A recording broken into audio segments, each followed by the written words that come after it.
Tilapia মাছটা খেতে সবাই পছন্দ না করলেও আমার খুব ভালোই লাগে।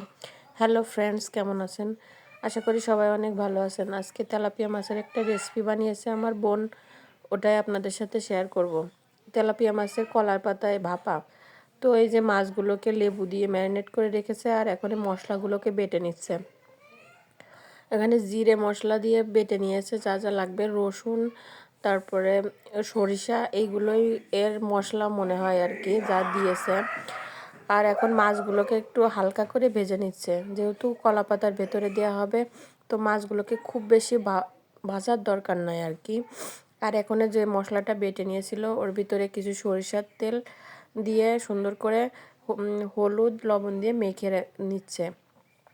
মাছগুলোর সারা গায়ে কেচে নিয়েছে। এখন মশলাটাকে সুন্দর করে মাছের সারা গায়ে মাখিয়ে রেখে দিবে আর কিছুক্ষণ ম্যারিনেট করার জন্য। ম্যারিনেট করা হয়ে গেলে এখন কলা পাতার উপর মাছগুলো সাজিয়ে নিচ্ছে।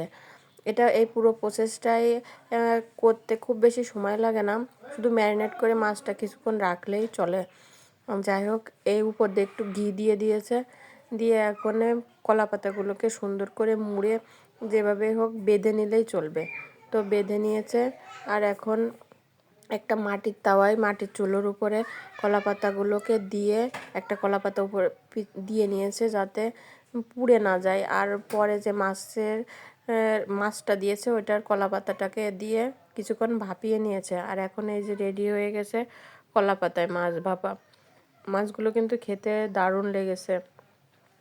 উপর দিয়ে যে ভাজা পেঁয়াজ ছিল পেরেস্তাটা ওইটা ছড়িয়ে দিচ্ছে।